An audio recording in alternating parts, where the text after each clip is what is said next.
mercado de trabalho mudou muito nos últimos anos. São novas profissões, as empresas passaram a falar muito mais sobre diversidade, os modelos de gestão foram se transformando e a presença feminina em espaços profissionais se tornou cada vez mais forte. Mas quando a gente olha para os cargos de liderança, principalmente os de alta gestão, ainda existe uma distância grande entre a presença e o poder de decisão. As mulheres elas estão no mercado, elas estão qualificadas, elas ocupam espaços extremamente importantes, mas muitas vezes elas ainda encontram barreiras para chegar ao topo. E é por isso que esse tema importa, porque falar sobre mulheres em cargo de liderança no Brasil é falar sobre oportunidades, sobre cultura corporativa, sobre formação, reconhecimento e principalmente sobre desigualdade social, né? A gente está falando sobre desigualdade entre homens e mulheres em 2026 e isso é meio chocante ainda para qualquer pessoa que, enfim, consiga juntar A com B. E também sobre o tipo de mercado que a gente está construindo para o futuro. Que tipo de mercado a gente quer deixar para os nossos filhos? Que tipo de mercado a gente quer deixar para os nossos netos? De que forma a gente consegue melhorar o mercado que os nossos pais deixaram pra gente, né? Então, no episódio de hoje, o Devaneus recebe a Silvia para uma conversa aqui que vai ser extremamente necessária sobre os desafios e os caminhos que as mulheres enfrentam na hora de ocupar espaço de liderança. Então, Silvia, seja muito bem-vinda. Muito obrigada, Humberto. E aí eu te perguntei no início, né, Humberto Koala, que você disse que tanto faz, mas muito obrigada pelo convite, porque eu gosto sempre de dizer que para que tenhamos resultados na sociedade sobre esse tema, a gente precisa dar luz ao tema. E dar luz ao tema são discussões como essa que a gente tem que colocar na pauta da sociedade como um todo, né? E aí, então, muito obrigada e parabéns pela iniciativa de trazer esse assunto. Perfeito, muito obrigado. Para me ajudar aqui nesse assunto que é tão, enfim, tão extenso, eu trouxe uma pessoa muito mais qualificada do que eu. Eu trouxe a jornalista e minha querida amiga Gabi Monteiro, ela que é jornalista, escritora e está aqui para falar um pouco sobre o mercado de trabalho e sobre essa pauta que para ela também é tão importante, né? Seja bem-vinda, Gabi. Oi, gente, muito obrigada de novo pelo convite, Humberto, Koala, meu amigo querido, dona desse podcast que eu sou muito fã. Prazer, Silvia. Acho que vai ser uma conversa muito legal, tô muito empolgada, separei aqui alguns insights, mas apesar de eu estar aqui, eu tô também como ouvinte, principalmente, então tô muito empolgada, vamos lá. Perfeito. Gabi, ó, sempre que você quiser fazer uma pergunta, pode se intrometer, pode falar. O espaço é seu também, então fica totalmente à vontade para fazer as perguntas. Muito obrigada.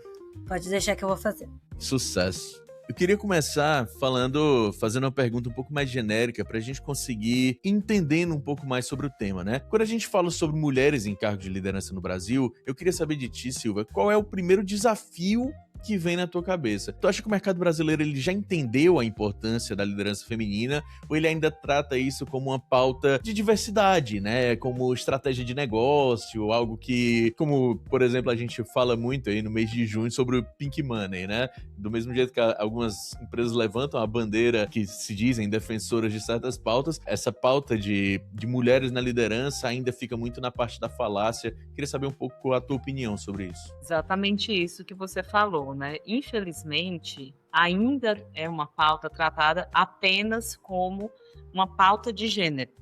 Não é uma pauta que é tratada com a seriedade que precisa ser tratada. Tanto é que saiu uma pesquisa em 2025, foi o ano passado, trazendo o dado de que somente 34% dos cargos de liderança sênior no mundo, globalmente, são ocupados por mulheres, né? Nas organizações ainda tem esse estigma de que os altos cargos de liderança ainda precisam ser ocupados por homens. E essa pauta ela é tão importante e as empresas, as organizações não tratam como deveria tratar, que a ONU trouxe aí como objetivo de desenvolvimento sustentável, né? A Agenda 2030, que é a pauta da ONU para que tenhamos um mundo e um planeta mais sustentável, traz também esse assunto. Ou seja, ele é tratado como uma pauta ali de diversidade, uma pauta de gênero, mas não uma pauta real, uma pauta para que as mulheres consigam realmente assumir esses cargos. Então, a gente ainda está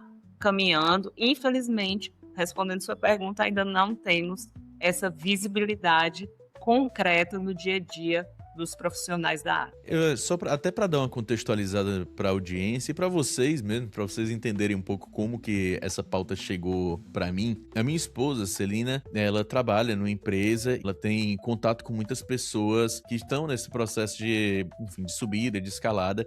E aí ela conversando com uma amiga que trabalha em outra empresa, a amiga dela reportou algumas situações que ela vinha passando no trabalho. A empresa se vendeu para ela no ato da contratação como uma empresa inclusiva, como uma empresa que valoriza a mulher, que você tem super chance de crescimento e tal. E na hora na realidade, ela fazia o trabalho de 3 pessoas, né? Ela era sênior, pleno e assistente ao mesmo tempo ali, trocava o pneu com o carro girando. E na hora da promoção, quem era promovido no cargo mais alto era um homem que não fazia nada, ou que fazia metade do trabalho que ela fazia. E ela foi vendo que com o passar do tempo era cultural mesmo, assim, na hora de valorizar, na hora de trazer esse reconhecimento em forma de gratificação, seja de grana, seja de cargo, não vinha, né? Ficava tudo muito no discurso. E aí chegou a um ponto máximo, assim, de uma das lideranças masculinas começar a formar um exército, né, lá dentro, e, enfim, piadas misóginas, piadas homofóbicas, tudo isso sendo muito naturalizado dentro da empresa dessa amiga dela. E aí ela disse, cara, não é um lugar pra mim. E aí foi procurar um outro trabalho, enfim, houve toda uma movimentação de saída dessa pessoa do trabalho, mas aí, por uma luz, assim, um dos donos, né, um dos cabeças, disse, cara, ele não fica na empresa, né? Ele fica fora e tal. E ele disse, cara, eu realmente não sabia disso. Nunca me foi passado. Acho que as pessoas têm medo de, enfim, me passar uma coisa dessa e passar uma imagem como uma imagem de uma empresa fraca. E eu vou tomar uma decisão. E aí demitiu essa liderança masculina, esse cara que fazia essa cabeça. Justo, tem que ser. Toda uma mudança de cultura. E aí eu pensei, caramba, é tão raro a gente ter isso, porque geralmente demitem a mulher, né? O que mais acontece, exatamente. Pegando assim esse seu exemplo, né? Existe muito um paradigma na sociedade, na mentalidade social, de que essa liderança precisa ser um homem. Né? Academicamente é um tema que eu estudo. E quando se fala em gestão, em cargo de liderança, num C-level, até a fala das pessoas é assim, não, o gestor, ou gestor, sempre colocam no gênero masculino, né? Porque existe realmente, e é um paradigma difícil de a gente transpor, mas aí, de novo, são pautas como essa aqui, que a gente colocando luz talvez transforme a sociedade, e a gente está nessa luta, mas até o gênero, quando se fala o C-level da empresa, o CEO é sempre o CEO. Por que nunca é a mulher, a CEO? Né? Não se fala assim. Imagine uma empresa, uma organização, uma instituição que só tem homens, e aí foi a situação que você trouxe agora. Uma instituição que só tem homens brancos, homens pardos, todos iguais, que eles vão ter aquelas mesmas opiniões, né? Da mesma classe social. Como que você vai conseguir trazer resultados e opiniões diferentes se você tem o mesmo estilo social no cargo de liderança? Então, quando a gente tem que trazer essa pauta e essa diversidade para esses cargos, é para isso, é para trazer até mesmo mais resultado para aquela organização e para aquela instituição. E aí, se não enxerga isso, pelo menos o gestor máximo aí dessa empresa que você citou, ele tomou uma providência, né? Mas tem muitos que nem fazem nada. Com certeza. Gabi, quer puxar uma pergunta? Na realidade, não é nenhuma pergunta, é uma complementação a essa questão semântica que a Silvia trouxe. Ela é muito importante, ela parece um mero detalhe, um mero acessório linguístico, mas quando a gente vai se referir, por exemplo, a um médico, já é no masculino. Um advogado. Exato.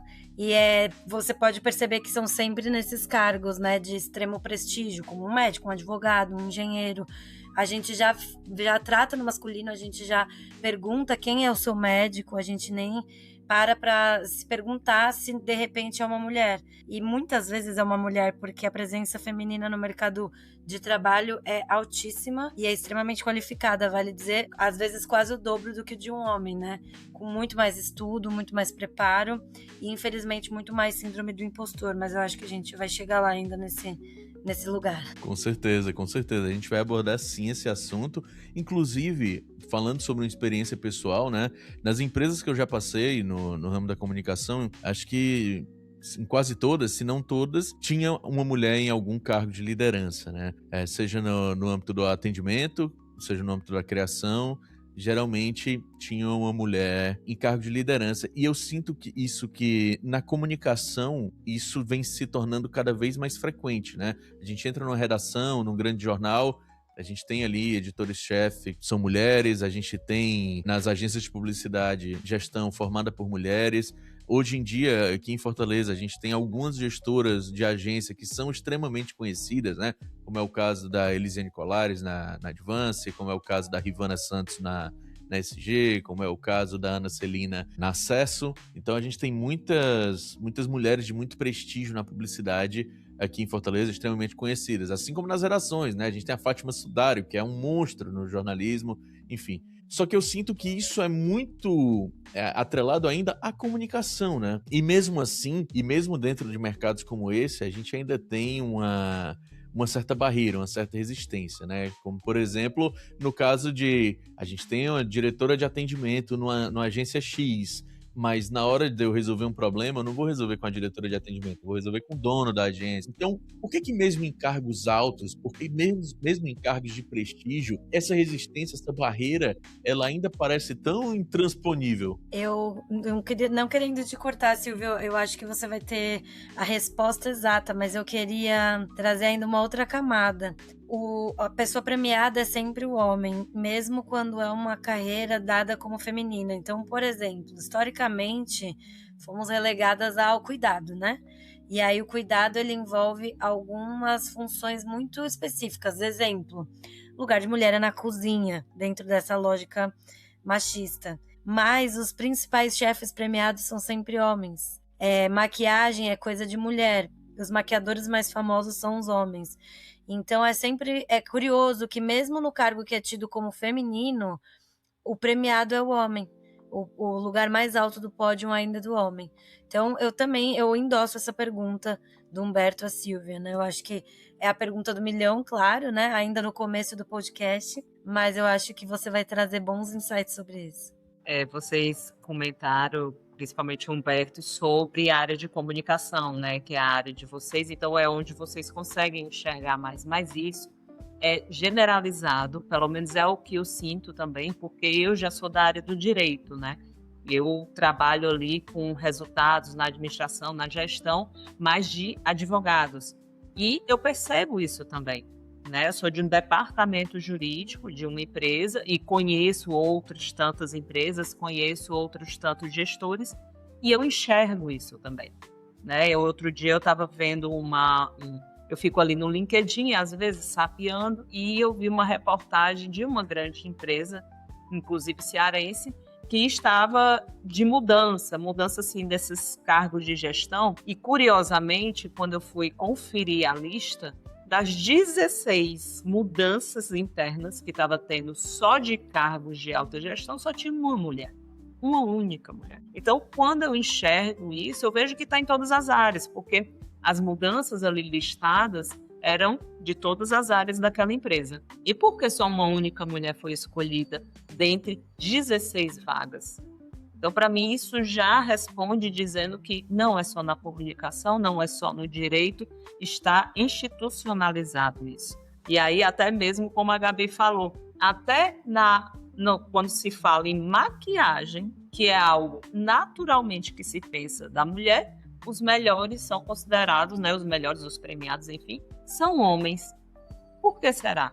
A gente tem que se perguntar isso, e aí eu gosto sempre de trazer a pauta da Agenda 2030 por conta disso, porque quando a ONU estabelece ali os Objetivos de Desenvolvimento Sustentável Mundial, ele traz a equidade de gênero no 5º objetivo.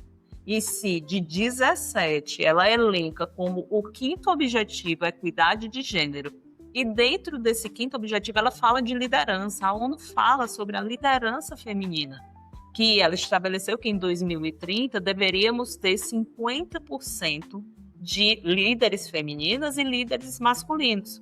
né, a equidade de gênero. Mas está longe da gente atingir.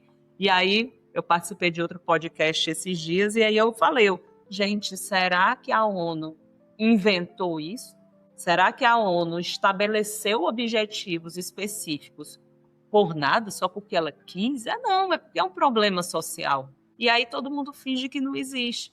E aí as organizações, tanto organizações privadas como organizações públicas, precisam observar isso. E precisam observar para que tenhamos algum sucesso mais para frente. Existem alguns conceitos de liderança, né? Dentro aí, quando a gente vai estudar academicamente a liderança, existem conceitos que vinculam o homem, esse cargo de liderança, por ser homem, porque na imaginação social, o homem seria mais prático, mais objetivo, mais voltado aos resultados, enquanto a mulher seria uma pessoa mais empática, mais sensível, né? Por características da mulher de cuidado, como você falou, Gabi. E aí, no imaginário social, o que acontece? Esse perfil não estaria necessariamente vinculado ao cargo de liderança. Aí a mulher não seria apta a assumir esse cargo. Então, é uma quebra de paradigma que a gente tem que aqui, lutar forte para quebrar. Não, super, Silvia, e inclusive essa questão da liderança empática, né, é colocada quase como um prêmio de consolação. Mas as mulheres são líderes mais empáticas, então veja como elas conseguem trazer a mediação e trazer um outro clima para a empresa, quando na realidade, assim, sim, algumas, outras não, outras vão ter um posicionamento mais autoritário, mais enérgico, isso não é uma regra. E isso é colocado como um valor, mas é quase um demérito, né? Fica um pouco nas entrelinhas ali. E ainda tem um outro fator que eu queria acrescentar, quando você estava falando dessa questão toda das lideranças estarem começando a serem femininas, mas ainda muito pouco, eu trouxe um dado. O relatório global Gender Gap de 2025, que é o mais recente que tem do Fórum Econômico Mundial, estima que no ritmo atual, a igualdade de gênero global ainda levará cerca de 123 anos para ser alcançada. Enfim, é uma reflexão interessante, para não dizer assustadora, né? Porque a mudança de fato está acontecendo. A gente vê já algumas mulheres no cargo de liderança, mas sempre quase nesse lugar de prêmio de consolação, e não é na mesma velocidade da transformação da sociedade.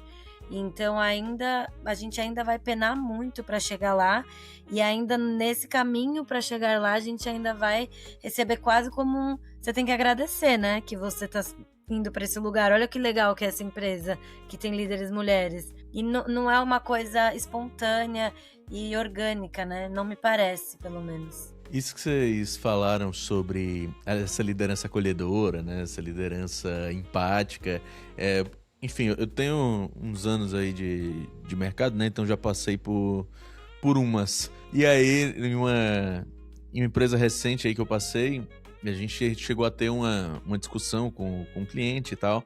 E um colega ficou muito chateado. Ele teve uma discussão com a coordenadora de marketing do cliente, e aí foi uma situação. Ele, porque ela foi muito grosseira comigo e tal. Eu fiquei, cara, não achei que ela foi grosseira, pô. Achei que foi... Enfim, ela falou os pontos dela e tal, que desagradaram. Você rebateu e ela te contradisse, pô. E aí, qual é? Ele, não, pô, eu achei que ela foi grosseira, acho que tinha outra forma de falar. E aí, eu peguei... E tava meio sem saco assim pro papo. Eu falei, meu irmão, vamos jogar aqui na real, porque eu sou muito mais grosseiro contigo do que o que ela foi. E comigo tu acha de boa, por que com ela tu achou paia? Aí ele ficou assim, não, pô, não sou machista não. Eu disse, não, mas quem tá dizendo que você é machista é você. Eu nem levantei a pauta, tá ligado? Eu só perguntei por que comigo é de boa e com ela não é. Porque tu me conhece? É porque tem essa proximidade? Não, pô, a pessoa em questão, ela tinha o jeito dela de falar e não era agressiva, realmente não foi uma forma agressiva de falar. Ela só é enérgica nas coisas que ela fala, né? Ela tem o ponto. Mas acho que ele tá muito acostumado não, porque ela tem que falar delicada, tem que falar acanhado, porque se falar do jeito que eu falo com ele, aí não, aí é violento, né? Aí é grosseiro. enfim, o mesmo tom de um homem e de uma mulher falando causam sensações diferentes, e isso é meio bizarro, né? Se a gente parar pra refletir, por que o mesmo tom vindo de pessoas diferentes causam sensações tão opostas, né? Uma reflexão, e aí puxando de novo o que a Gabi falou no sentido dos conceitos, né, de liderança, veja como é sensível para a mulher atingir um cargo de liderança. A mulher tem esse paradigma social de que todo mundo vincula a mulher a essa sensibilidade, a essa empatia. E esse perfil de liderança se chama comunhão. É um perfil comunal de liderança. E aí, esse perfil é vinculado diretamente para a mulher. Por quê? Pelo perfil feminino. O perfil masculino, como eu falei antes, que o nome é agência, então é o perfil agêntrico que o homem tem enquanto líder, é esse perfil mais objetivo, mais prático, mais até incisivo, agressivo. Aí isso é aceito. Do jeito que você falou agora, Humberto, aí isso é aceito, um homem fazer. Mas se a mulher, para atingir um cargo de liderança, precisa talvez mudar o perfil dela para ir para esse modelo de agência, aí ela é criticada do jeito que você citou. Então a mulher precisa fazer o quê? Porque se manter dentro desse perfil comunal, ela não tem o perfil para atingir a liderança. Mas quando atinge a liderança e entra no perfil da agência, ela é criticada, ela é arrogante, ela é agressiva, ela é grosseira. E o que a mulher então precisa fazer? É isso que se tem que refletir. A mulher não pode ser uma líder empática, a empatia não é vinculada à liderança, ou se a mulher chegar lá e exigir resultado e for para cima, mas nem precisa ser grosseira, né? Mas se for ali educada, né, trata os colaboradores bem de boa, com sensibilidade, isso também não é um perfil de liderança. Então, é muito sensível, é muito frágil a liderança para a mulher nesse sentido. Já que a gente está falando sobre autogestão, sobre cargos de liderança, Silvia, eu queria puxar um tema um pouco mais geral sobre o assunto. Eu queria saber de ti hoje, quando a gente olha para a autogestão, para empresas, para esses cargos de liderança, quais são as competências, além da formação técnica óbvia de cada setor? O que essa alta liderança ela precisa ter para chegar lá, né? O que forma hoje um líder, seja esse líder homem ou mulher? Eu queria só que a gente colocasse essa definição na mesa para que a gente pudesse avaliar um pouco os perfis de liderança, né? Para que a gente pudesse hoje colocar na balança por que mulheres extremamente técnicas não estão ocupando cargos de liderança, enquanto homens extremamente não técnicos estão ocupando esses mesmos cargos. Então, se a gente conseguir fazer uma análise geral do que forma uma alta gestão, do que é necessário para chegar lá, talvez a gente consiga aqui ir colocando um pouco as formas em suas caixas, né? Assim. Eu gosto de trazer o conceito de liderança, que foi inclusive o tema da minha dissertação de mestrado, que é o novo conceito da liderança, que o nome se chama liderança sustentável. A liderança sustentável é aquela que une exatamente esse perfil comunal com esse perfil de agência. É um líder hoje, o novo líder que tem que olhar como um todo e tem que ter as características todas, porque vejamos, principalmente organizações privadas, eles estão atrás de uma única coisa, resultados. Né? Ninguém pode fugir disso. A maioria empresários, eles querem dinheiro na mesa. Então não pode ignorar isso. Então a gente, enquanto líder, não pode deixar de ver isso também. Mas não pode também deixar de ver pessoas. Não pode deixar a empatia de lado. Tem que ter a gestão. Então, veja, quando eu falo que a gente tem que olhar para o resultado da empresa, que a gente tem que atingir os objetivos, eu estou sendo direta, pragmática, eu estou sendo uma pessoa objetiva em busca dos resultados. Mas eu não posso esquecer que quem traz esses resultados são as pessoas. E se eu não sei lidar com as pessoas que estão trabalhando para mim enquanto equipe, para me trazer os resultados, como eu vou atingir os resultados? Então, eu preciso tratar bem essas pessoas, eu preciso ser empática, eu preciso lutar por elas, trazer um ambiente saudável. Hoje a gente sabe o quanto o Brasil é aí um dos primeiros lugares, se não o primeiro, em ansiedade, burnout. A gente sabe que é um problema mundial. E se a gente não trouxer um ambiente e não se fizer num ambiente saudável para trabalhar, a gente vai perdendo as pessoas, o que é pior. Então, de novo, 3 características da liderança sustentável, que hoje é para qualquer liderança de qualquer cargo, de qualquer área de atuação. A dinâmica organizacional, que é exatamente esse, de saber o resultado, para onde a empresa está indo, o que precisa atingir. A gestão, que são as habilidades interpessoais que aquele profissional tem, né, de compreensão da diversidade, a atenção aos stakeholders, porque você tem que saber quem são seus clientes, o que você precisa entregar. E, por fim, as atitudes sustentáveis, que são exatamente esses valores e princípios éticos e morais que a gente tem que ter para com as pessoas que nos servem. Beleza, perfeito. Gabi, quer puxar mais uma? Eu queria complementar de novo, né? Que é essa coisa eu acho que quando a gente fala sobre liderança feminina, eu acho que por muito tempo a gente tentou jogar um jogo antigo que não dá certo, né? Que é tentar se encaixar justamente nesse modelo antigo de liderança. Então, eu acho que, além de tudo, existe uma resistência a novos estilos de liderança. Para além do preconceito que a mulher já sofre, né? Porque se ela é firme, ela é vista como dura, se ela é acolhedora, ela é pouco assertiva, se ela é ambiciosa, então, nós não fomos ensinadas, né? A sermos ambiciosas, a querermos dinheiro, tanto quanto os homens. Então, existe esse limbo, essa zona cinzenta do que então é uma liderança feminina bem vista. No fundo, nenhuma, porque não existe ainda esse espaço bem delimitado. Nós ocupamos esse espaço atualmente com muita dureza, muito esforço e muita insistência, mas tudo que for feito ainda vai ser julgado, porque são moldes antigos de liderança, e aí a gente pode viajar e ir até o Império Romano, né? Como era vista a liderança ali, isso ainda parece estar incumbido em nós. Então, a mulher, realmente, ela nunca vai ser aquela liderança, porque, primeiro, não somos uma só, somos vários tipos de liderança.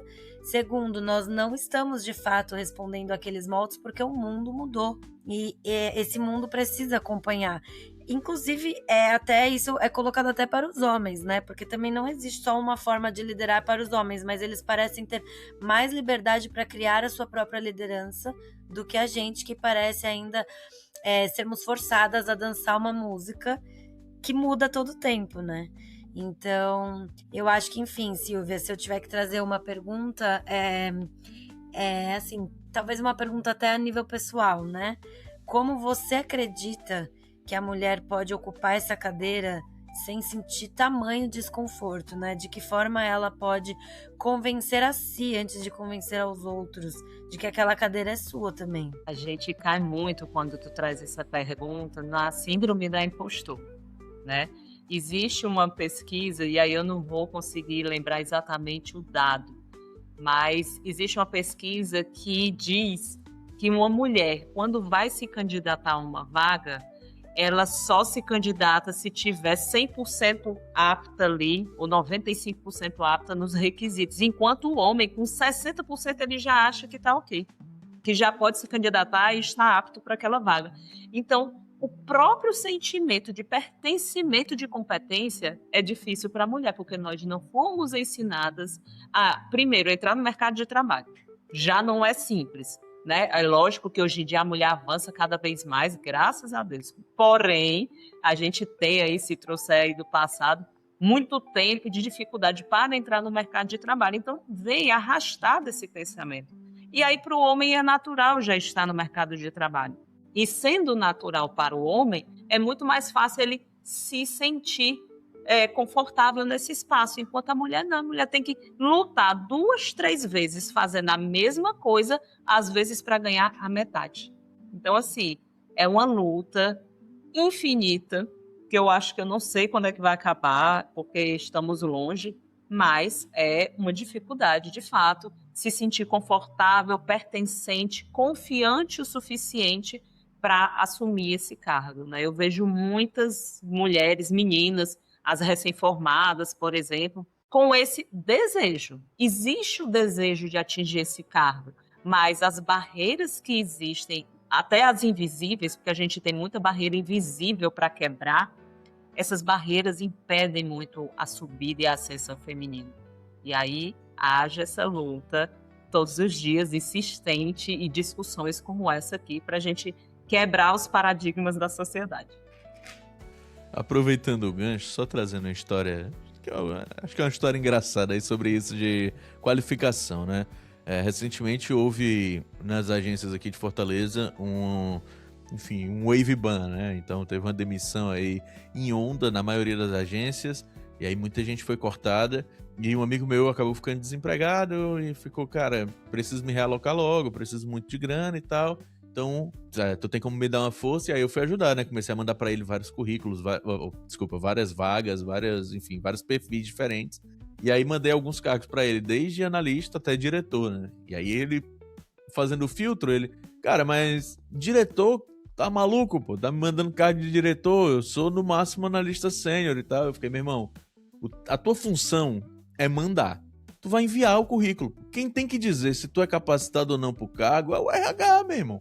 Porque, às vezes, a tua experiência como analista sênior, na verdade, ela é muito maior do que um cara que hoje ocupa um cargo de coordenação, ocupa um cargo até de direção de uma empresa aí, que, enfim, às vezes o cara tá lá porque chegou na base da indicação, na base do relacionamento e não tem tanto preparo.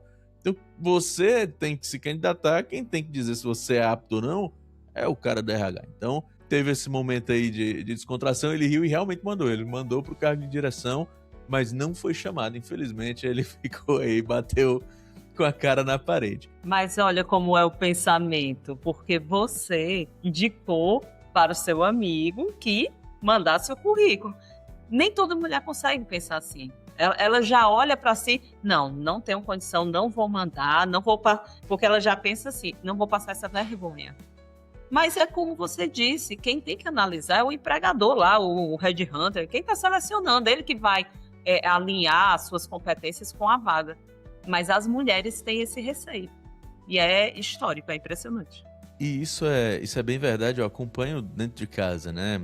A Celina, quando ela tá procurando, quando ela tá galgando uma vaga maior, ou então um cargo dentro da própria empresa que ela trabalha, ela vem e me pergunta 1 milhão de vezes, pô, tu acha que eu devia aplicar, tu acha que eu devia ir, e aí vem e volta, e eu digo, cara, você tem que aplicar, mas parece que não basta, sabe? Ela ainda fica muito cheia de dúvidas, muito cheia de dedos, mas será que tá na hora, tem a hora certa? É como se nunca fosse a hora certa, né? Como se você ficasse arrumando desculpa para o tempo ser o teu aliado nessa procrastinação, então nessa resistência na hora de realmente se aplicar para um desafio. E eu imagino que é muito sobre isso também, né? Muito do fato de você estar no mundo corporativo que é extremamente masculino, que tem ali um monte de gente que tem o privilégio de ser homem, por ser homem, e aí isso por si só já dá um degrauzinho a mais para ele conquistar aquele cargo na frente dela, né?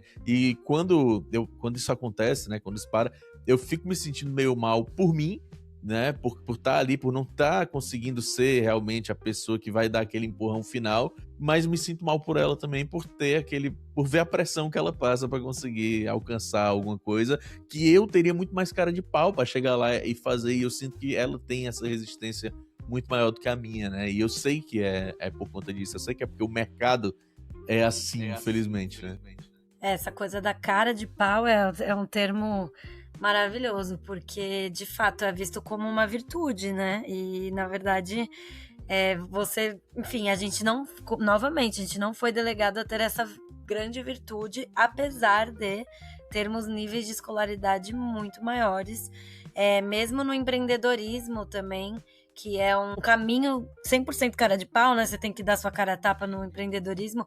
O empreendedorismo feminino, ele é muito motivado por necessidade, diferente do homem, que ele é um aventureiro, ele é um sonhador, a mulher muitas vezes ela precisa disso, porque é corajoso. A mulher, tem um dado disso também, eu posso até pesquisar aqui rapidamente, mas o empreendedorismo feminino, ele é motivado, em sua maioria, por necessidade. É a mulher ali na comunidade que vai vender salgadinho de festa e ainda por cima vai, muitas vezes, trazer o sustento para toda a casa, né? Ela é majoritariamente também a pessoa que traz o dinheiro para casa. E ninguém vê esse empreendedorismo feminino como corajoso, cara de pau, ela é, nossa, disruptiva, porque na realidade foi movido por uma necessidade mesmo. Então, mesmo a área onde você precisa de mais coragem, a coragem da mulher, ela é motivada por uma necessidade real. Então, não nos foi delegado também, não nos foi dada a ousadia de sonhar, né? De simplesmente ir lá e tomar esse espaço. Não, você tem que ir sem pensar, porque você precisa. Perfeito. Tu trouxe um ponto legal, Gabi, algumas perguntas atrás também, falando sobre essa parte mais semântica da coisa, né? Inclusive, eu fiquei matutando algumas coisas aqui quando você falou, principalmente, do desconforto ao sentar na cadeira, né? O desconforto em ocupar um espaço. E aí eu fiquei com uma palavra, principalmente quando você falou sobre...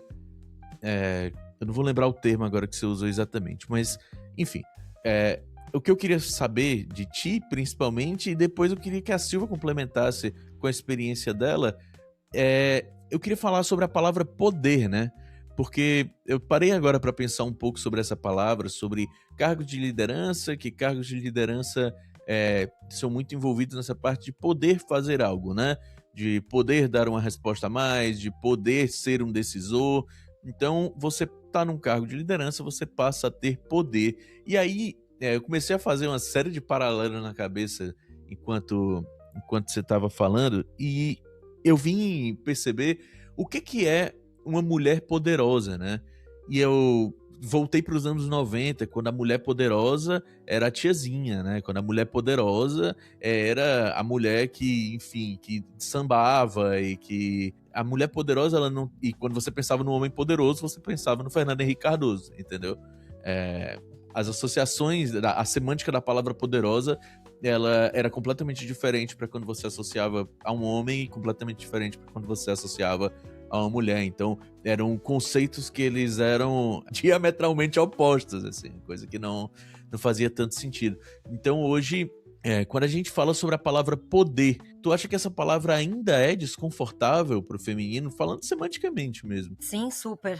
Eu acho que volta tudo que falamos, assim, né? O poder não nos foi dado historicamente, né?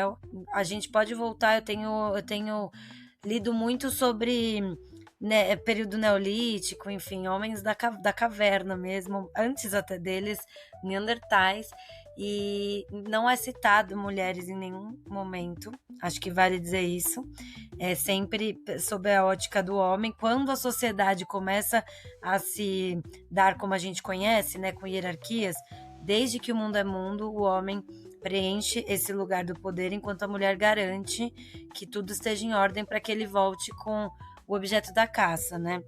Então, eu acho que a gente pode trazer... Até, por exemplo, na minha pós-graduação, eu estudei semiótica psicanalítica. E o meu TCC foi as interseccionalidades entre a psicanálise e a história do feminismo. Porque eles basicamente nascem juntos, segundo a literatura, mas na realidade já existiam muitos movimentos feministas não legitimados, né, não chancelados. Então, por exemplo, mulheres já publicavam muitos livros, sempre sob pseudônimo. Elas nunca podiam usar seus próprios nomes. E aí, uma coisa muito curiosa, novamente aqui, semanticamente usando palavras para afofar o absurdo, porque não é nada curioso, que mesmo durante a Revolução Francesa, né, que é tida como a revolução mais liberdade, igualdade, né, a gente aprende que, nossa, é uma revolução quase progressista. Eles conseguiram, de fato, um documento muito importante, que era o direito do cidadão e dos homens. E era dos homens. E as mulheres, nessa época, protestaram. E o direito das mulheres, né? Deveria ser o direito das pessoas. Essas mulheres que protestaram foram devidamente queimadas dentro dessa sociedade tida como extremamente progressista, né? A França, super liberta, mas para alguns apenas. Então, assim, a gente pode falar de direito e de poderes e nenhum dos dois nos foi dado, né? Diante de uma crise, a primeira coisa mais sensível que a gente vai perder são os nossos direitos, que dirá os nossos poderes. Então eu acho que sim, é ainda extremamente desconfortável usar a palavra poder, uma mulher poderosa. E tem um outro porém ainda, que dentro da sociedade capitalista que a gente está inserido atualmente, a mulher poderosa é a girl boss, ou seja, é aquela mulher que está sentada na cadeira, que está acumulando bens e que principalmente não deixa todos os pratinhos caírem, né? Então ela também é uma ótima mãe, ela é uma esposa presente. O que não se fala muitas vezes é que para ela conseguir tudo isso, também tem mulheres por trás. Tem a empregada doméstica, tem a babá, tem a professora que vai ficar com a criança dela o dia inteiro para que ela consiga ocupar essa cadeira. Então ainda é uma cadeia feminina de várias mulheres que socialmente, economicamente nesse caso, né, estão abaixo, socioeconomicamente estão abaixo para que essa mulher consiga subir, e em nenhum momento existe um homem. Em nenhum momento é questionado. Um homem, quando vira pai, em nenhum momento ele tem medo que a carreira dele entre em risco. A mulher, para virar mãe, tem esse medo constante, e a partir do momento que ela encara, então eu vou virar mãe, inserida no mercado de trabalho, é porque ela já conta com uma rede de outras mulheres que vão permitir que isso aconteça. Seja, novamente, a babá, a professora da escola, a empregada doméstica, a avó, que vai ficar com a criança. Nunca é um homem previsto ao longo dessa cadeia. Então, mesmo para que você ocupe um cargo de poder, é porque outras mulheres estarão garantindo que você esteja lá. É bem triste, né? Eu gostaria de terminar com uma alegria, mas é triste. Mas hoje, na nossa realidade, não tem como terminar com alegria. Porque a gente está ainda anos-luz para atingir esse momento, né? Aí você toda vez que o Humberto me chama para o podcast dele, eu termino de uma forma triste e pessimista. Desculpa, amigo. É a realidade. A gente não está aqui, como você falou, para afofar. Gostei eu trago do termo. fatos enquanto jornalista, entendeu? E os fatos são os piores possíveis. Exato. Nesse assunto, infelizmente, são os piores, né? Mas você trazendo a história, eu lembrei que a mulher e poder, né, não se comunicavam por tanto tempo, porque a mulher apenas nem existia. Ela só existia da porta para dentro. E aí, independente de religião, a gente sabe aí a história da Bíblia, e até para anunciar a ressurreição ali de Jesus, que foram mulheres que correram lá para os apóstolos para avisar que não, o corpo de Jesus não estaria mais lá na tumba. Não, mas até hoje existe questionamentos, porque a mulher naquela época não era tido como verdade nada que ela falasse. Então, nenhuma palavra da mulher era tido como verdade. Então, na Bíblia existe dizendo que foi Maria que foi lá, encontrou, disse e avisou que o corpo não estava lá, mas até hoje isso é questionado. Porque a mulher não tinha nenhuma representatividade nem do falar, né? E aí, trazendo essa história do poder, como você brilhantemente trouxe, Gabi, toda a história aí para a mulher enquanto insignificante, aí eu vou pegar a fala do Koala, do Humberto, para dizer esse poder que a mulher tinha nos anos 90 aí é o poder de objetificação da mulher, né? A mulher era simplesmente um objeto de desejo do homem. Infelizmente, a gente não tinha condições de estar nos cargos de poder e esse poder ser confortável para a mulher, porque a mulher que era idolatrada era essa mulher que estava lá sendo objetificada. Então, a gente tem esse problema aí na sociedade.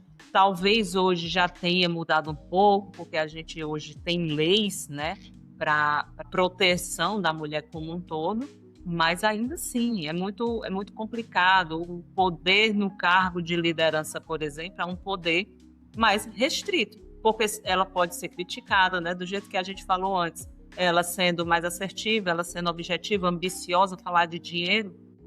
Ela é uma mulher com poder, mas é uma mulher criticada, pejorativamente criticada. Então, assim, a gente tem que ter muita atenção nessas situações, porque, infelizmente, é a realidade que a gente vive. Eu gosto muito de dizer, eu estava conversando esse final de semana sobre isso, e eu gosto de mudar a palavra um pouco.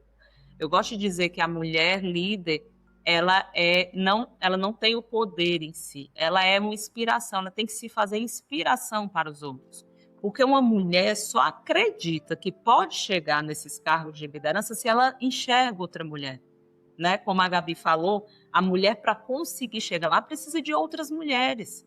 Outras mulheres estão ajudando ali a essa mulher chegar lá. Mas se nenhuma mulher vê uma outra mulher lá no cargo de liderança, como que a gente vai achar que pode? É uma luta muito grande. Então, eu acho que, em vez de poder, eu acho que fica mais confortável para a própria mulher se sentir uma inspiração. Eu vou fazer de tudo para inspirar outras mulheres e conseguir dar a mão para essas outras mulheres, que também têm vontade de chegar nesse lugar, mas, infelizmente, pela sociedade que a gente vive, existem ainda muitas barreiras, né? Sem afofar nada, é a realidade que a gente tem hoje. Para a gente ir se encaminhando para o final, a gente falou muito sobre a situação que a gente vive hoje, mas eu quero falar um pouco sobre o futuro também.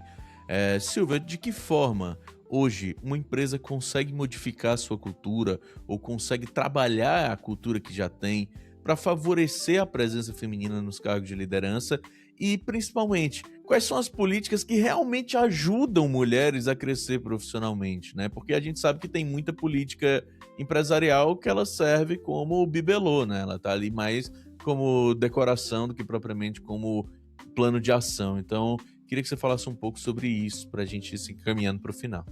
As empresas precisam realmente colocar em prática algumas iniciativas, sair do papel, porque é como você disse, eles pregam algumas coisas como bibelô, e aí não praticam aquilo que realmente dizem. E quando a gente fala, principalmente nas organizações privadas, né, que é de onde eu venho, a gente fala de resultados, né? Os empresários, eles querem os resultados. Se eles, no mínimo, enxergarem, também tem outra pesquisa de 2025, do ano passado, que foi feita, que diz que uma empresa, é comprovado que uma empresa com maior diversidade de gênero na liderança tem um crescimento médio de 7% superior às outras empresas, né? Ou seja, se eles olharem isso como critério de competitividade no mercado, eles já saltam na frente. Mas eles precisam enxergar que a equidade de gênero nos cargos de liderança também faz a empresa competitiva no mercado, também traz mais resultado, né? Mas, como você disse, precisa sair do papel. E o que seriam dicas realmente úteis para que esse cenário mude? Primeiro, a contratação por habilidades. Na medida que a gente tira a contratação, por exemplo, os headhunters, né? Na hora que eles vão focar nessas contratações, se eles passarem a focar nas habilidades e não na carreira, parte desse problema também acaba. Porque as mulheres, hoje em dia, como a Gabi falou, estão muito mais capacitadas, elas têm um nível maior de escolaridade, elas têm um nível operacional ainda mais robusto do que os homens, só que ela tem algumas barreiras, por exemplo, a maternidade, que não é, infelizmente, bem vista nas empresas, porque a mulher não estaria 100% à disposição daquela empresa. Então, isso afasta algumas contratações. E se essa mulher se afasta por conta da maternidade, ou não está 100% disponível, quando vai olhar o currículo dela dentro da carreira, pode ser que tenha algum gap de tempo mesmo, algum lapso temporal. E se o headhunter que está olhando para o currículo dela percebe isso, ele não está focando nas habilidades, está focando simplesmente na trajetória dela. E focar na trajetória tira a mulher da concorrência dessa vaga, entendeu? Então, uma das atitudes das empresas é focar nas habilidades, contratar pelas habilidades e não somente pela carreira profissional. Outra prática, por exemplo, seria uma política de flexibilidade realmente ativa. A mulher, por exemplo, que tem aí essa rede de apoio, mas ela tem seus filhos para cuidar, às vezes tem os pais para cuidar, porque, enfim, também sobra para as mulheres quando os pais estão mais idosos ali, né, algum parente. Só que ela, para conseguir dar conta dessa jornada dupla ou tripla, ela precisaria, sim, de uma política mais flexível. Uma coisa também que as empresas têm extrema resistência. Algumas até dizem que têm, mas não aplicam de fato. E isso ajudaria muito a mulher. E, por fim, uma sugestão, e aí foi uma sugestão que eu também dei um dia desse para as empresas, seria, não sei, uma promoção para mulheres que estão voltando ao mercado de trabalho.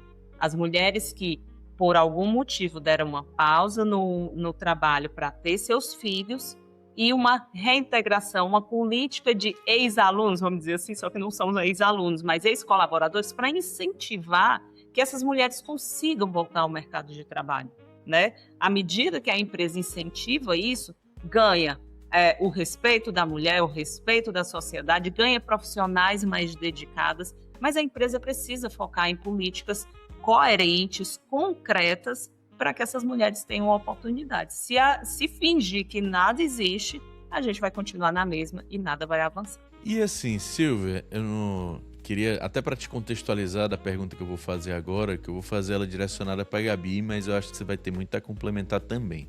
Eu tenho um hobby, né, que eu não sei, se a audiência já sabe, porque a audiência já acompanhou 2 episódios com a Gabi aqui, mas eu tenho um hobby de fazer perguntas que fazem a minha amiga Gabi sair do sério, né? Então, eu separei uma dessas perguntas para fazer aqui no final, que é, Gabi, vou falar de um tema que a gente debate de forma calorosa sempre, né? Que é Red Pill. Red Pill é um tema que socialmente vem sendo extremamente falado, extremamente comentado. A gente, inclusive, recebeu o psicólogo Hélio Job aqui no Devaneios, falando exclusivamente sobre esse tema, né? Sobre como esse movimento Red Pill tem evoluído de forma preocupante, principalmente nas camadas mais jovens da sociedade, né? E assim, o discurso Red Pill, ele extrapolou o ambiente digital. Hoje ele já é um discurso que é operado no mundo físico, né? No mundo real, porque não dá para falar que aquele discurso faz parte de algum tipo de realidade.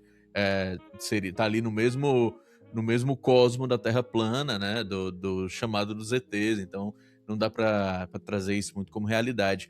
Mas eu queria saber de ti, Gabi, qual o papel da comunicação na hora de rebater o discurso Red Pill, na hora de rebater a desinformação que é passada e que tanto prejudica as mulheres, tanto profissionalmente como pessoalmente, na sua imagem, né? Na sua posição dentro da sociedade. Qual que é o papel da comunicação na hora de desmentir, né, todo esse discurso que vem sendo tão propagado e tão difundido por influenciadores cada vez maiores, né, dentro do perfil, dentro da internet, falando com públicos cada vez mais jovens? Enfim, a pergunta é mais ou menos essa. Eu tentei moldar aqui de um jeito menos agressivo, mas acho que deu pra sacar. Porque hoje temos convidadas, né? Convidados externos, então a gente está se portando como 2 lords. Obrigada, Silvia, por estar aqui. Eu nunca fui tão bem tratada deu certo. pelo meu amigo, entendeu?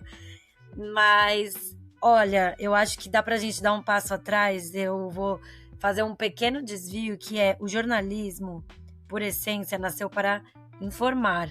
E hoje a gente tem um trabalho de informar a desinformação, né? Desmentir, é muito triste quase, isso. né? Exato, né? Pensando no jornalismo como uma ferramenta que nasceu lá atrás, nosso papel era informar, trazer informação. Agora existem dentro das redações pessoas que são especializadas em desmistificar, né? Trazer, como que eu posso dizer? Desmontar fake news, né? Então, que é o jornalista que faz o fact-checking. Existem agências de notícias especializadas nisso, né? Que é a agência Lupa. Dentro de cada redação, como eu falei, existem grupos que... O próprio Fantástico, né? Tem também esse quadro, né? Que eles colocam a lupa em cima para ver se isso é verdade.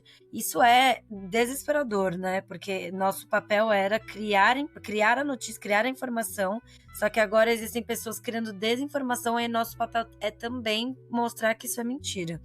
Isso posto, né? Essa crise posta, eu acho que trazendo para o caso dos Red Pills, existe sim o papel do jornalismo e da comunicação em geral, claro. Então, sim, a comunicação pode apoiar nesse lugar, mas não é só um papel da comunicação, né? Tem que ter políticas públicas, tem que ter a arte junto, fazendo, enfim, séries que sintomatizem isso, tem que ter a educação, as escolas têm que entrar de forma séria nisso. Mas, já que você me perguntou de comunicação, você sabe, né? A minha vertente é sempre a mais agressiva possível. E não vou nem usar palavras de baixo calão aqui, porque temos convidadas, mas quando eu digo que a minha vertente de comunicação é a mais agressiva possível, é porque eu acho que para você sensibilizar as pessoas sobre os malefícios dos Red Pills e como isso não é uma mera piada, você tem que trazer os dados das mulheres que estão morrendo. E são imensos, são diários, cada vez maiores, e muitos motivados, nascidos nessas comunidades doentias, nessas comunidades assassinas, que são dos Red Pills. Não tem como afofar essa informação. Os Red Pills matam, eles começam com uma comunidade pequenininha, uma grande piada, né, enfim, memezinho, pegando crianças, né, que são os principais alvos, e no final da cadeia são as mulheres morrendo todos os dias aos montes. Então, a comunicação tem esse papel. Você quer saber o que é o Red Pill? Tá aqui, manchete, mais uma mulher morta na mão do seu filho, do seu marido, do seu parceiro, do seu colega de trabalho, do seu stalker, porque o Red Pill, por essência, é um homem que foi renegado, né? Um homem que foi rejeitado e aí por isso ele odeia mulheres. Perfeito, Gabi, perfeito. Muito obrigado aí pela contribuição. Sempre um prazer fazer esse tipo de discussão com você, porque você sempre traz esses pontos de maneira muito pontual, assim, muito assertiva. Então, Silvia, eu queria que você falasse também aqui, pra gente realmente agora finalizar, queria que você falasse um pouco sobre o seu projeto de mentoria, né? Você tem uma empresa que, enfim, ajuda pessoas a entrarem nesse mercado de liderança. Então fala um pouco pra gente como que ele funciona, como que você consegue ajudar mulheres que querem chegar a cargo de liderança, enfim. Aproveita para falar um pouco sobre o teu projeto. Na verdade, é assim, a minha ajuda social, eu sempre considero nessas participações que eu tenho com a minha própria jornada. Eu tenho essa jornada de gestão há mais de uma década, então já liderei muitas pessoas, eu não consigo enumerar quantas pessoas, porque minhas equipes são relativamente grandes, então, por mais de uma década, então são muitas pessoas, acaba que eu tenho, e principalmente mulheres, né? Eu tenho uma equipe majoritariamente feminina e eu acabo ajudando muito nisso. A partir daí, desse meu aprendizado do mercado de trabalho, o quanto eu já passei, eu gosto muito de dizer, vamos aprender no amor, porque o erro já foi meu, então eu estou ensinando a não errar. E aí, a partir daí, eu tenho curso gravado, né? Mas é um curso já de gestão jurídica, é bem específico, mas faço mentoria para novas líderes, né? Quem quer atingir esse mercado de trabalho, quem quer ascender, porque na medida que você tem alguém experiente, alguém que já passou por esses erros e está ali lhe ajudando a não cometer os mesmos erros, a gente consegue acelerar essa equidade nos cargos de liderança, né? Então, eu tenho esse trabalho de mentoria para as novas mulheres que querem atingir esses cargos e, futuramente, vou ter um curso específico para essas lideranças, né? Para formação de líderes. Mas ainda não está pronto, então não vou nem dar só um spoiler aqui. Perfeito. E quem quiser te achar, como é que faz? Bom, é só entrar no meu Instagram. Eu tenho tanto o Instagram quanto o LinkedIn. O meu Instagram é silvialetícia.gestão, né, de gestão jurídica e de liderança. E no LinkedIn é Silvia Letícia Ferreira. Então lá vocês têm todos os meus contatos e aí é só falar comigo porque eu sou bem acessível. Eu gosto de dizer que eu sou uma líder acessível. Perfeito, perfeito. E olha aí, Gabi Monteiro voltou na hora de deixar o seu jabá. Gabi aí que já tem 2 livros lançados, né? Tem o Cinza, que é o Sobre Tudo Aquilo que Não Cabe. Tem o Vermelho, Sobre Tudo Aquilo que Pulsa. E agora vai sair o Azul, né? Sobre Tudo Aquilo que Insiste. Então, Gabi, fala um pouquinho sobre esse novo lançamento, a expectativa aí. O livro já está em pré-venda, né? O livro está em pré-venda já, o Azul já pode ser comprado, ele está na gráfica, então já ele poderá ser, inclusive, segurado, ninado, ele pode dormir do seu lado, ele pode passear com você de metrô, ele pode viajar nos seus braços. O meu livro é o terceiro, é um livro de crônicas novamente. São crônicas que seguem os tons das cores, né? Então o cinza é um livro um pouco mais melancólico, o vermelho é um livro um pouco mais pulsante. E o azul eu tinha a pretensão de escrever pela primeira vez um livro feliz. Falhei. É um livro que na realidade é super profundo. Eu faço até a brincadeira com a profundidade, o blues, né? A sensação blue no inglês, porque ele é um livro que novamente mergulha sobre as minhas emoções. Então são crônicas muito pessoais, apesar de serem interdependentes. Então você pode ler qualquer crônica, não existe uma ordem, inclusive não existe sequer uma ordem nos livros. Você pode comprar qualquer livro, abrir em qualquer página e começar dali. E é o meu último livro da trilogia das cores, porque o meu próximo livro que já está sendo escrito é o Cora, que é um romance, é uma não ficção. E veja só, falando do nosso podcast, são 2 mulheres no centro, e eu vou falar bastante sobre... É uma mulher bem mais velha, é uma mulher na minha idade, de 32 anos. Então, eu vou traçar esse paralelo de quais são as interseccionalidades dessas 2 mulheres em fases tão diferentes da vida, como elas podem experienciar coisas tão parecidas, né? Então, esse livro está sendo escrito ainda, mas o azul já pode ser comprado, vai ser publicado pela Caravana Editorial. E quem quiser comprar, compra por onde? Compra direto pela Caravana, compra pela Amazon, compra onde? Por enquanto, a pré-venda é só no site da Caravana. Eu tenho já o link na minha bio, mas eu tô constantemente postando ele. Mas no futuro ele vai estar também na Amazon, vai estar no Submarino, enfim, alguns marketplaces bem famosos. E aí, contando com muita exclusividade para este podcast, eu estarei na Flip como autora publicada, né? A Flip é a Feira Literária de Paraty, no Rio de Janeiro. Então, no final de julho, ele já estará entre nós, porque ele vai estar comigo lá. E aí poderá ser comprado fisicamente. E também na minha tarde de autógrafos, que eu ainda não marquei a data, mas também vai ser possível comprar ele fisicamente lá direto comigo. Perfeito. E quem quiser te achar, te acha pelo Gabi, G-A-B, né? Gabi, MTR, _, ou @Leia Gabi Monteiro, que é o meu Instagram profissional dos livros mesmo. Perfeito. Os arrobas, tanto da Silvia como da Gabi, vão estar na descrição do episódio. Se você estiver ouvindo pelo Spotify, aqui no Spotify. Se você estiver pelo YouTube, também vai estar aqui no YouTube na descrição e em todas as outras agregadoras aí que vocês costumam ouvir, né? Eu achei bem legal que eu tava olhando as estatísticas do podcast. Tem muita gente que me ouve pelo Castbox, aplicativozinho só de podcast. Então, consumo de podcast aí exclusivo tá ficando bem intenso, que a galera tá realmente começando a consumir pelos paralelos, né? Estão deixando um pouco o Spotify e o YouTube, estão ouvindo por, enfim, agregadores que falam só sobre podcast, né? Eu achei isso bem interessante. Mas, gente, eu queria agradecer demais a presença das duas. Silvia, muito obrigado pelo seu tempo, foi maravilhoso, espero que você tenha gostado. Gabi, sempre um prazer, né, te receber aqui. A gente sempre falando sobre temas sérios, né? Vamos ver se no próximo episódio você aparece por aqui. A gente faz umas piadinhas, né? Porque você veio pra cá, a gente falou sobre uma agenda cheia, né? Os riscos de uma agenda cheia. Ócio criativo. Depois a gente falou sobre o discurso trampista. E agora a gente tá falando sobre a presença feminina no mercado de trabalho. Acho que o próximo a gente tem que falar, sei lá, sobre beber no bar, né? Uma coisa assim, uma coisa mais leve, né? Inclusive, saudades e, inclusive, a nossa capacidade de falar sobre coisas leves é super gigantesca, assim. A gente tem um potencial imenso. Contextualizando a Silvia, já trabalhamos juntos, eu e o Koala, por cerca de 8 meses, mas parece que foram 8 anos. Faz 8 anos, né? Agora que a gente trabalhou juntos. E foi amor à primeira vista, né, amigo? A gente se gostou desde o primeiro dia, justamente por essa capacidade gigantesca de falar bastante besteira e mesclando eventualmente com temas muito densos. Então eu amo participar do seu podcast, me chama para falar sobre qualquer negócio. A gente tem que fazer um episódio só sobre literatura, tá? Estou te cobrando publicamente. Boa.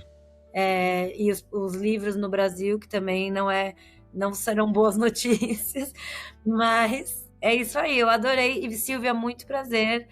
Vou com certeza te seguir nas suas redes. Gostei de tudo que você falou, espero ter conseguido humildemente contribuir com algo. E adorei participar. Não vejo a hora dos cortes e do episódio inteiro. Eu quero agradecer demais o convite, porque humildemente colaborou. Não, Gabi, você fez aqui uma digressão sensacional.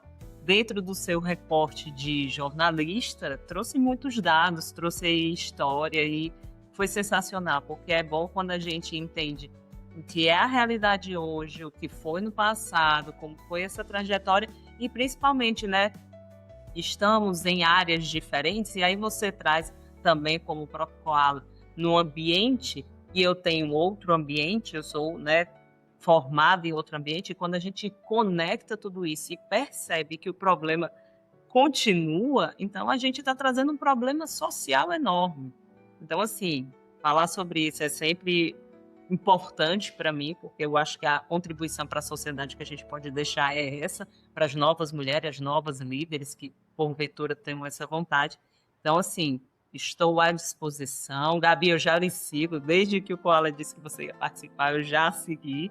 Então, estou à disposição também para outros assuntos, na medida que se sentirem à vontade de me convidar. Ó, adorei o bate-papo aqui. Foi sensacional. E eu queria fazer um breve adendo, Silvia. Eu fiquei percebendo, né, para fechar, juro que eu vou fechar, mas eu fiquei percebendo que essa conversa nossa, minha e sua, e do Humberto, mas falando mais de mim e de você, é reflexo de tudo que a gente falou, na verdade, nesse episódio. Como as mulheres chegam preparadas, né? Quando, a partir do momento que o Humberto me falou que eu ia participar, eu já fui atrás de dados, você já foi atrás de me seguir, e a gente manteve essa conversa aqui extremamente profissional e pautada em fatos, né, dados históricos, pesquisas, quando na realidade, trazendo para a brincadeira que ele disse de mesa de bar, eu tenho certeza que a gente teria relatos pessoais para trazer. Vários. De situações que passamos enquanto mulheres, e a gente não se detém nelas, primeiro porque eu acho que é um esforço coletivo feminino, talvez silencioso,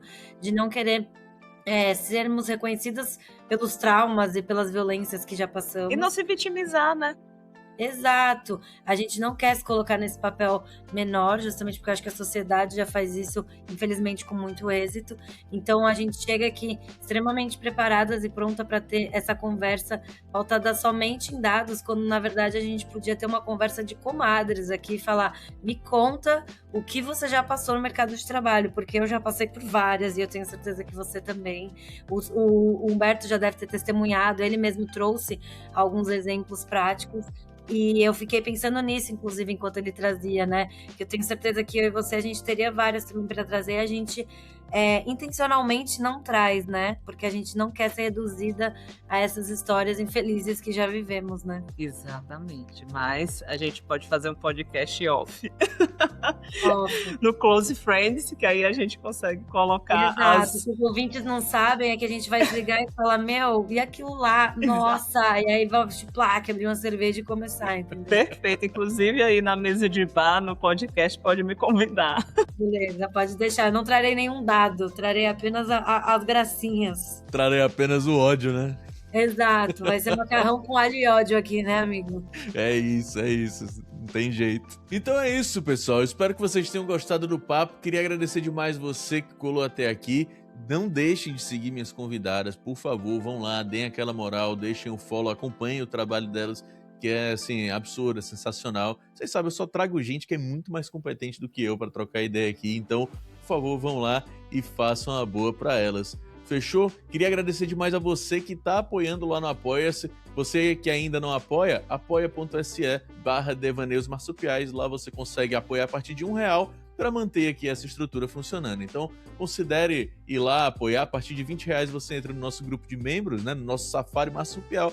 Lá você vai poder debater sobre os temas, vai poder, enfim, dar sugestões de novos temas, de novos convidados. Lá tá sempre aberto para você que quer participar de alguma forma.